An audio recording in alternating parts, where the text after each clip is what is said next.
আসসালামু আলাইকুম ওরহমতুল্লাহি ওবারাকাতুহ। আল্লাহ তাআলার দরবারে শুকরগুজার হচ্ছি, শুকরিয়া আদায় করছি যে আল্লাহ পাক রব্বুল আলামিন আমাদেরকে পবিত্র কোরআনুল কারীম শিক্ষার উদ্দেশ্যে আল্লাহ তাআলা আমাদের একত্রিত করেছেন। আল্লাহ পাক রব্বুল আলামিন এই পৃথিবীতে প্রেরিত তার অন্যতম শ্রেষ্ঠ নিয়ামত পবিত্র কোরআনুল কারীমের সান্নিধ্যে আসার জন্য আমাকে, আপনাকে, আমাদেরকে কবুল করেছেন। এজন্য আমরা আল্লাহ তাআলার দরবারে কালিমাতুশ শুকর আদায় করছি। আমরা পড়ছি আলহামদুলিল্লাহ, দরুদ ও সালাম জানাচ্ছি আমাদের প্রিয় নবী সাইয়্যিদুল মুরসালিন রাহমাতুল আলামিন সিরাজুম মুনীরা, আমাদের প্রিয় নবী মুহাম্মদুর রাসূলুল্লাহ। আমরা পড়ছি সাল্লাল্লাহু আলাইহি ওয়াসাল্লাম এর প্রতি। আল্লাহ তাআলার কাছে যথারীতি আমাদের ক্লাসের শুরুতে প্রার্থনা করছি, আল্লাহ তাআলা একান্ত মেহেরবানি করে দয়া পরশ হয়ে আমাদের এই ক্লাসকে আমাদের দুনিয়ার জীবনে বরকত এবং পরকালীন আল্লাহ পাক রব্বুল আলামিন আমাদের এই ক্লাসকে মুক্তি ও নাজাতের ওসিলা হিসেবে কবুল করে নিন। এজন্য আল্লাহ তাআলার কাছে সাহায্য কামনা করে আমরা আমাদের আজকের ক্লাস শুরু করছি ইনশাআল্লাহ। আজকে আমাদের 11তম ক্লাস। আমাদের এই 11তম ক্লাসে দেশ এবং দেশের বাইরে থেকে অংশগ্রহণকারী সকল ভাইয়া এবং আপুদেরকে আমাদের এই একাডেমি, হুজুর একাডেমির পক্ষ থেকে স্বাগত জানাচ্ছি। আজকের ক্লাসে আমাদের আলোচ্য বিষয় মিম সাকিন পড়ার নিয়ম। গত ক্লাসে যেহেতু নুন সাকিন পড়ার নিয়ম শিখেছেন, আজকের ক্লাসে আমরা শিখব মিম সাকিন পড়ার নিয়ম ইনশাআল্লাহ। তো খুবই সহজ, নুন সাকিনের থেকে এটা অনেক অনেক অনেক সহজ। তো আমরা জাস্ট একটু খেয়াল করব, এটা এত সহজ যে আপনার কাছে মনে হবে যে এত সহজ জিনিস কেন আগে শিখি নাই। তো আমরা শুরু করছি। মিম সাকিন কাকে বলে? গতকালকে নুন সাকিনের মতোই মিম অক্ষরের উপরে সাকিন দিয়ে যখন হয় তখন তাকে মিম সাকিন বলে, এটা স্বাভাবিক। তো মিম সাকিনের বিভিন্ন রকমের ফরম্যাট আছে। যখন আপনারা দেখেন যে আলাদা করে মিম সাকিন লেখা আছে, তখন এরকম মিমের অক্ষর তার উপরে সাকিন থাকবে। যদি দেখেন যে শব্দের শুরুতে মিম সাকিন, তাহলে এরকম থাকবে। তারপরে যদি শব্দের মাঝখানে মিম সাকিন হয় তাহলে এরকম থাকবে। যদি শব্দের শেষে মিম সাকিন থাকে তাহলে এরকম দেখাবে, অর্থাৎ মিমের উপরেই সাকিন থাকবে। এখন মিমের যেহেতু রূপ পরিবর্তন হয়, আলাদা থাকলে একরকম হয়, শুরুতে একরকম, মাঝে একরকম, শেষে একরকম। এজন্য আমরা জাস্ট মিম সাকিনটা একটু দেখিয়ে দিলাম যে এই যে অবস্থায় মিমের উপর সাকিন থাক না কেন সেটি মিম সাকিন। সেই ক্ষেত্রে সব ক্ষেত্রেই এই নিয়মগুলো প্রযোজ্য হবে। মিম সাকিন কয় নিয়মে পড়তে হয়? কালকের নুন সাকিন পড়া ছিল 4 নিয়ম, আর আজকে মিম সাকিন হচ্ছে 3 নিয়ম: ইদগাম, ইখফা, ইজহার। এই 3 নিয়মে মিম সাকিন পড়তে হয়। আমরা এটাকে যদি একটু আলোচনা করি বিস্তারিত, তাহলে মিম সাকিনের ইদগাম কাকে বলে? মিম সাকিনের বামে যদি মিম অক্ষর থাকে তাহলে সেই মিমের উপর তাসদিদ থাক আর না থাক, তাসদিদ ধরে গুন্নাহ করে পড়তে হবে। এটাকেই মিম সাকিনের ইদগাম বলা হয়। এটাকে ইদগামে শাফাবিও বলা হয়। কারণ আপনারা যখন বিভিন্ন তাজবিদের কিতাব পড়বেন তখন ইদগামে শাফাবি একটা পরিভাষা পেয়ে যাবেন। তখন আবার মনে হবে যে উস্তাদ তো এটা পড়ায়নি, এটা কি? তো এই যেটা মিম সাকিনের ইদগাম, এটাকে ইদগামে শাফাবিও বলা হয়। কেন বলা হয় সেটি আমরা একটু পরে আলোচনা করব, আপনাদেরকে বুঝিয়ে দিব যে কেন বলা হয়। তাহলে মিম সাকিনের ইদগামটা খুবই সহজ। মিম সাকিনের বাম দিকে যদি দেখেন যে আর একটা মিম অক্ষর আছে, তাহলে সেই মিমের উপর তাসদিদ দিয়ে গুণনা করে পড়তে হবে। এটাই হচ্ছে মিম সাকিনের ইদগাম। তো আমরা একটু উদাহরণ দেখি। সূরা কুরাইশ থেকে প্রথম উদাহরণ দেখেন, এখানে আপনারা পড়েন।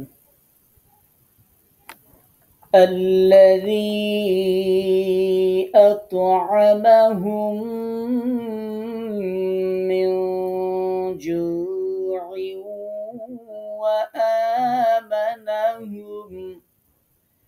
وآمنهم من خوف أطعمهم।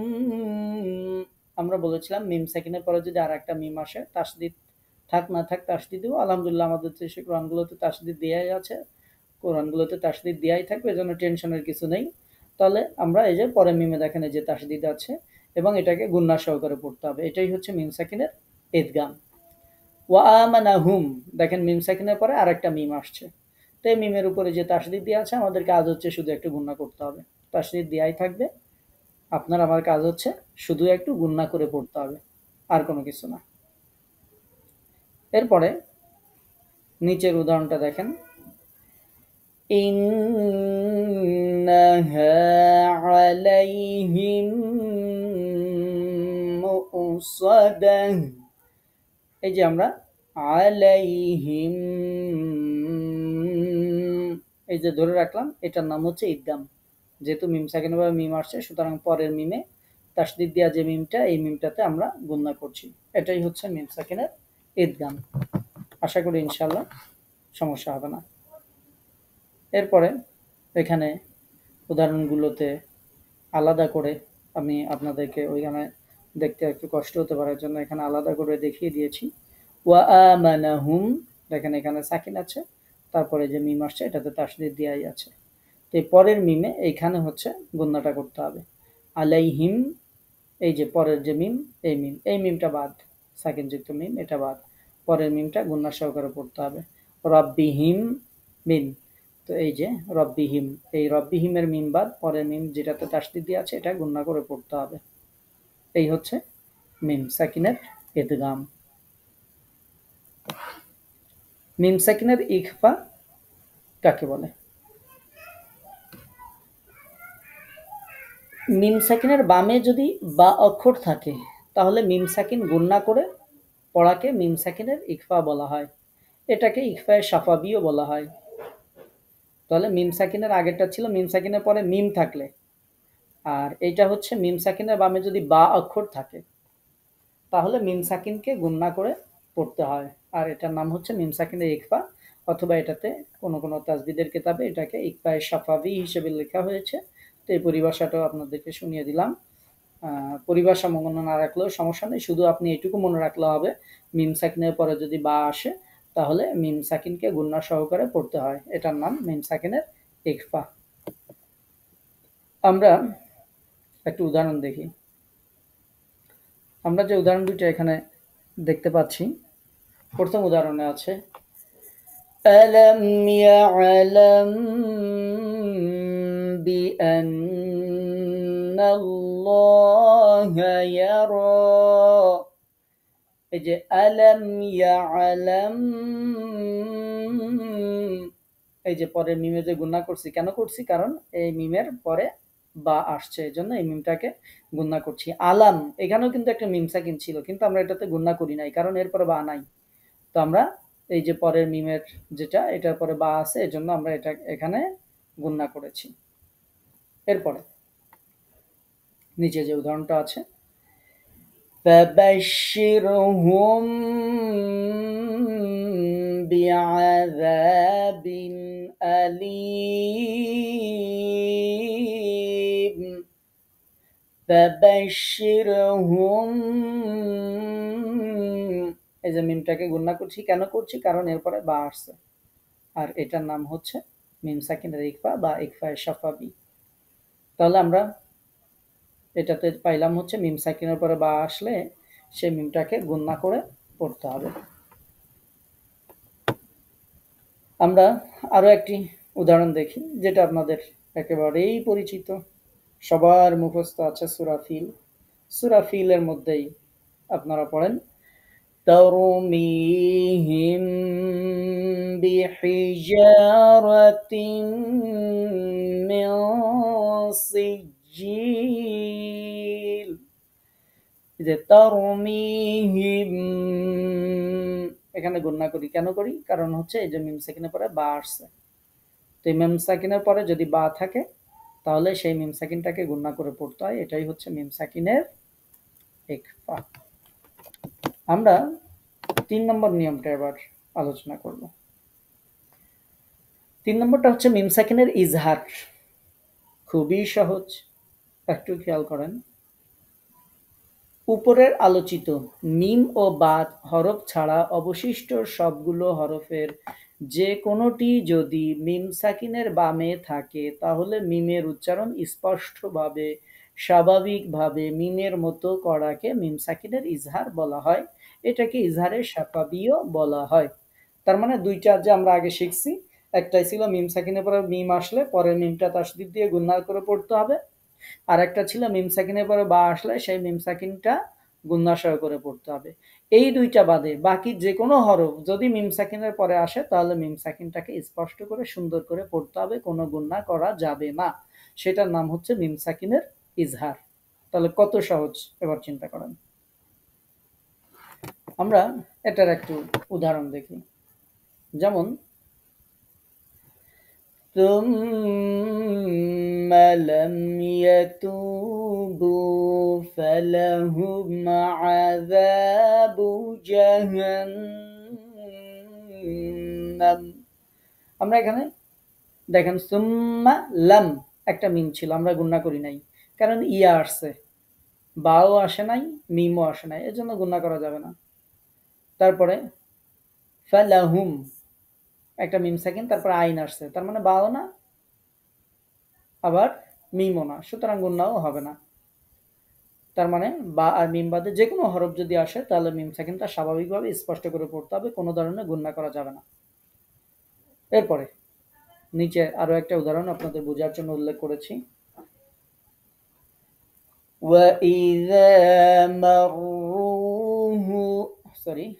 وَإِذَا مَرُّوا بِهِمْ يَتَغَامَزُونَ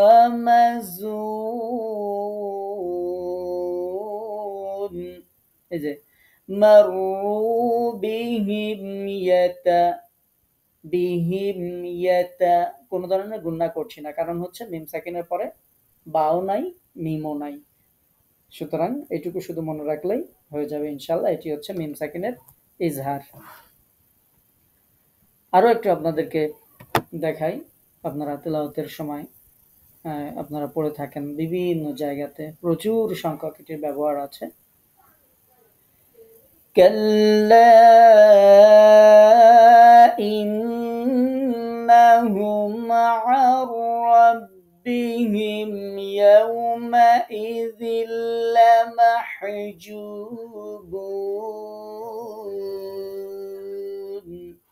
এই যে ইন্নাহুম আর এখানে একটা মিম সাকিন ছিল আমরা গুণনা করি নাই রব্বিহিম আরো একটা মিম সাকিন ছিল তারপরে ইয়া আসছে এখানেও আমরা গুণনা করি নাই নিচে আরো একটা উদাহরণ এনেছি وَإِنَّ عَلَيْكُمْ لَحَافِظِينَ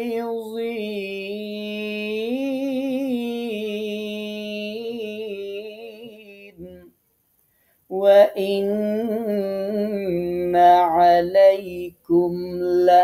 عليكم لحافظين যে আলাইকুম লা এখানে কোনো গুণনা আমরা করব না কারণ মিম সাকিনের পরে মিমও নাই বাও নাই তাহলে একেবারে ইজি একটু একটু কষ্ট করে মুখস্থ রাখবেন মনে রাখবেন ইনশাআল্লাহ এবার আপনাদের বিভিন্ন শব্দের শেষে শাফাবি শব্দ উল্লেখ করেছি যে ইজহারে শাফাবি ইকফায়ে শাফাবি ইদগামে শাফাবি কেন বলেছি সেটা আপনাদেরকে একটু জাস্ট খোলাসা করে দেই যে কেন আমরা এই শাফাবি শব্দটা বললাম কেন বিভিন্ন তাজবিদের কিতাবের শেষে শাফাবি শব্দটা আছে কেন আছে সেটার কারণ হচ্ছে মিম হরফটি ঠোঁট হতে উচ্চারিত হয়, এটা তো আপনারা জানেন, আপনাদেরকে মাখরাজ শিখাইছি অনেকদিন ধরে। তো তাই মিম সাকিনের কায়দার সহিত ঠোঁটের আরবি শব্দকে মিলিয়ে দেওয়া হয়েছে। আরবিতে ঠোঁটের আরবি হচ্ছে সাফাতুন, লিপ, যেটাকে ইংরেজিতে লিপ বলেন, বাংলায় ঠোঁট বলেন, আরবিতে বলতে হয় সাফাতুন। তো যেহেতু এই পরিভাষাগুলো ইকফা, ইজহার, ঈদগাম, এই পরিভাষাগুলো নুন সাকিনের সাথেও আছে, তো নুন সাকিনেরটা আর মিম সাকিনেরটা যাতে মিলে না যায়, আর এজন্য মিমের যেহেতু উচ্চারণ হয় ঠোঁট দিয়ে, ঠোঁটের আরবিটা জাস্ট এটার সাথে মিলিয়ে দেওয়া হয়েছে। ঈদগামটাকে বলা হয়েছে ঈদগামে সাফাবি, ইজহারটাকে ইকফায়ে, ইজহারে সাফাবি, ইকফাটাকে ইকফায়ে সাফাবি, এই তাছাড়া আর কিছু না। তো আজকের আমাদের ক্লাসটা অনেক ছোট্ট ক্লাস ছিল। আমি আপনাদের কে আরো একবার দেখাচ্ছি, অনেকে পরে যুক্ত হয়েছেন, যে আমরা আজকে কি আলোচনা করেছি। আজকে আমরা আলোচনা করেছি মিম সাকিন পড়ার নিয়ম। সেখানে আমরা মিম সাকিন শুরুতে, মাঝে, শেষে থাকলে মিম সাকিনটা কেমন হয় সেটা আমরা দেখিয়েছি। এরপরে মিম সাকিনটা ৩ নিয়মে পড়তে হয়, ইদগাম, ইখফা, ইজহার, এটা আমরা উল্লেখ করেছি। মিম সাকিনের ইদগামের ক্ষেত্রে আমরা বলেছি যে মিম সাকিনের বামে যদি দেখেন আর একটা মিম আসে, তাহলে পরের মিমে তাসদিদ দিয়ে দিবেন। যদি না থাকে, আর দেয়াই থাকবে আমাদের কোরআন শরীফে, আপনাদের কষ্ট করে দিতে হবে না, তবে সেই মিমটাকে গুণা করে পড়তে হবে। এটার নাম হচ্ছে মিম সাকিনের ঈদগাম, এটাকে ঈদগামের শাফাবি বলা হয়। আমরা এই উদাহরণগুলো আলোচনা করেছি। আতআমাহুম মিন জু', এই যে পরে মিমগুলো আমরা গুণা করে পড়েছি। এরপরে ২ নম্বরে আমরা শিখেছি মিম সাকিনের ইখফা। মিম সাকিনের বামে যদি বা অক্ষর থাকে, তাহলে মিম সাকিনটাকে গুণা করে পড়তে হয়, এটাকে ইখফায়ে শাফাবিও বলা হয়। আমরা এখানে উদাহরণগুলো আলোচনা করেছি। আলাম ইয়ালাম বিআন্না, এভাবে আমরা এই মিমগুলোকে গুণা করে পড়ব। এরপরে আমরা আলোচনা করেছি ৩ নম্বর নিয়ম ইজহার, যে উপরে যে মিম আর বা আসলে যে গুণা করে পড়তাম, এখন মিম আর বা বাদে যদি যে কোনো হরফ মিম সাকিনের পরে আসে, তাহলে মিম সাকিনটাকে জাস্ট স্পষ্ট করে পড়ব, এটাকে ইজহার বলা হয় বা ইজহারে শাফাবিও বলা হয়। তো ফালাহুম আযাবুন, কোনো ধরনের গুণা করা যাবে না। এটাই ছিল আমাদের মিম সাকিনের ক্লাস। আমাদের এই ক্লাসে, ক্ষুদ্র ক্লাসে, কার কোনো প্রশ্ন আছে কিনা, বুঝতে কোনো সমস্যা হয়েছে অথবা কোনো প্রশ্ন আছে কিনা, যদি কারো কোনো প্রশ্ন থাকে আপনারা বলতে পারেন। কারো কোনো প্রশ্ন আছে? আচ্ছা, কারো কোনো প্রশ্ন নেই, মানে আপনারা সবাই বুঝতে পেরেছেন, আলহামদুলিল্লাহ। গতকালকের ক্লাসে যে আমরা নুন সাকিন পড়েছিলাম, আশা করি আপনারা বাসায় দেখেছেন বা শুনেছেন। সেটার ব্যাপারে কারো কোনো প্রশ্ন আছে?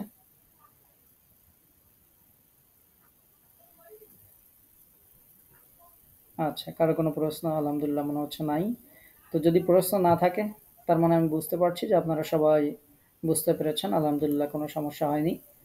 তো এখন এগুলোকে অ্যাপ্লাই করতে হবে, অ্যাপ্লাই করে কোরআন পড়তে হবে। কালকে যে নুন সাকিন শিখেছেন, আজকে মিম সাকিন শিখলেন, এটাকে এখন অ্যাপ্লাই করে করে সুন্দর করে পড়তে হবে। এজন্য আগের ক্লাসগুলো জাস্ট একটু রিভিশন দিবেন, যে নিয়মগুলো শিখলেন সেগুলো প্রয়োগ করে কোরআন তেলাওয়াতের জন্য একটু চেষ্টা করবেন। তো এই চেষ্টাটা আপনার বাইরে করতে হবে না। এই চেষ্টা করার জন্য আমরা যে সূরাগুলো দিই, ওই সূরাগুলোর তেলাওয়াতের সময় দেখবেন আমি বলে দেই, আমার যে রেকর্ডটা আপনাদেরকে দিই ওখানে বলা আছে যে এখানে ঈদগামের গুন্না হবে, এখানে ইকফা হবে, এখানে ইজহার হবে, এখানে মাদ হবে, এখানে এইটা হবে।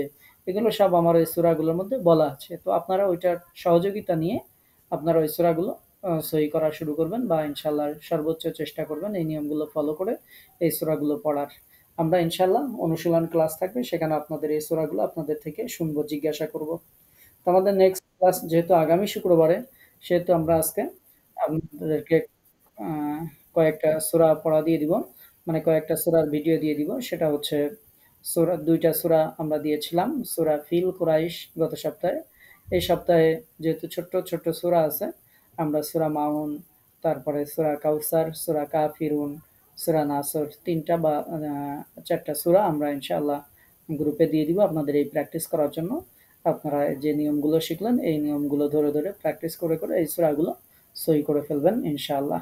আর আমরা আমাদের তাজবিদের নিয়মগুলো শেষ হলে অনুশীলন ক্লাস থাকবে, তখন আপনাদের কাছ থেকে এই সূরাগুলো শোনা হবে।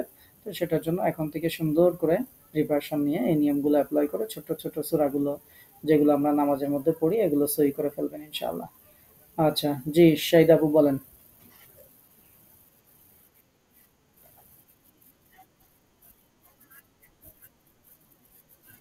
জি।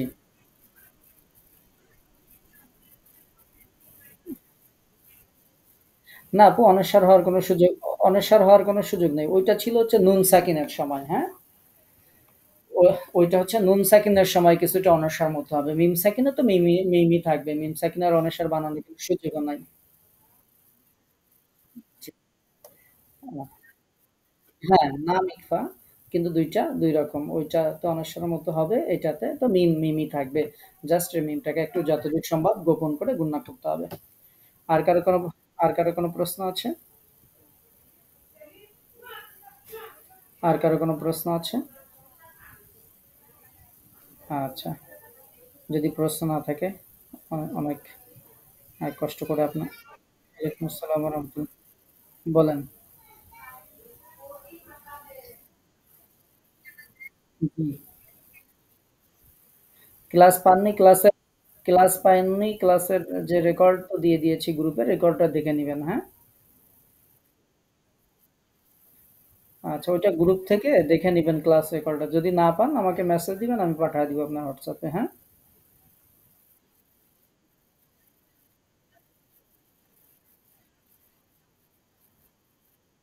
আচ্ছা, আচ্ছা। ঠিক আছে, কোনো সমস্যা নেই। আপনি চেষ্টা করেন। যখন মোবাইলটা ঠিক হয় আপনি আমাকে জানান, মেসেজ দিয়েন। আমরা ক্লাস রেকর্ডগুলো পাঠিয়ে দিব ইনশাআল্লাহ, যেটা দরকার, হ্যাঁ? ওয়ালাইকুম আসসালাম। আর কারো কোনো প্রশ্ন আছে? আচ্ছা। ওয়ালাইকুম আসসালাম ওয়া রাহমাতুল্লাহ। জি আপু, বলেন। ক্লাস রুটিন তো দেয়াই আছে ১০টায়, ৯:৩০ শুক্রবারে, শনিবার। জি, অলরেডি ক্লাস শেষের দিকে। হ্যাঁ। ওয়ালাইকুম আসসালাম ওয়া রাহমাতুল্লাহ। আচ্ছা, তাহলে আমরা যে নিয়মগুলো শিখলাম আজকে মিম সাকিন পড়ার, সবাই সুন্দর করে পড়বেন। আর যদি কোথাও কোনো সমস্যা ফিল করেন, অবশ্যই হোয়াটসঅ্যাপ নাম্বার তো আছে সবার কাছে আলহামদুলিল্লাহ, সবাই মেসেজ দিবেন ইনশাআল্লাহ। আর একটু অবশ্যই আল্লাহর কাছে দোয়া করবেন, যেন আল্লাহ তাআলা আপনাকে, আমাকে, আমাদের সকলকে সহিহ শুদ্ধ সুন্দরভাবে কোরআন তেলাওয়াত করার তৌফিক যেন আল্লাহ তাআলা একান্ত মেহেরবানি করে দান করেন। এজন্য সবাই অবশ্যই আল্লাহর কাছে তাই মনোবাক্যে প্রার্থনা করবেন। ইনশাআল্লাহ আল্লাহ তাআলা যখন চাইবেন, আমাদের চেষ্টা, আল্লাহর রহমত যখন হবে, ইনশাআল্লাহ আমরা সবাই সহি করে তেলাওয়াত করতে পারবো। কোনো অবস্থাতেই কেউ মনে করবেন না যে এটা আমার মনে থাকবে কিনা, পারবো কিনা, এরকম কোনো ধরনের মনের মধ্যে দুর্বলতার কোনো সুযোগ প্রশ্রয় দেবেন না। শয়তান বিভিন্ন ধরনের ওয়াসওয়াসা আপনাকে, আমাকে, আমাদেরকে দিবে। বিভিন্ন ধরনের ওয়াসওয়াসা দিবে যে এখন তোমার এটা মনে থাকবে না, হবে না, এই সেই বিভিন্ন ধরনের কিছু কর্মব্যস্ততা অনেক কিছু আসবে। তো একটু চেষ্টা করতে হবে যে আমাদেরকে তো এই দুনিয়া থেকে চলে যেতেই হবে। তো এগুলো হবে আমাদের পরকালীন জীবনের পাথেয় ইনশাআল্লাহ। দুনিয়াতে ভালো থাকার জন্য আমরা অনেক কষ্ট করি। বাট পরকালীন জীবনের জন্য আমাদের সঞ্চয় খুব কম। তো এটি দিয়ে আমরা আমাদের পরকালীন সঞ্চয়কে রিস্ক করতে চাই ইনশাআল্লাহ। তো এজন্য অবশ্যই কোরআনের সাথে লেগে থাকবেন ইনশাআল্লাহ। আর কোথাও পড়তে যেয়ে বেঁধে গেলে অবশ্যই আবারও বলছি, কোনো দ্বিধার সংকোচ না করে মেসেজ দিবেন ইনশাআল্লাহ হোয়াটসঅ্যাপে। তো ঠিক আছে, আজকে আমরা এ পর্যন্ত। ওয়াসসালামু আলাল মুরসালিন ওয়ালহামদুলিল্লাহি রাব্বিল আলামিন বিরহমাতিকা ইয়া আরহামার রাহিমিন। আসসালামু আলাইকুম ওয়া রাহমাতুল্লাহি ওয়া বারাকাতুহু।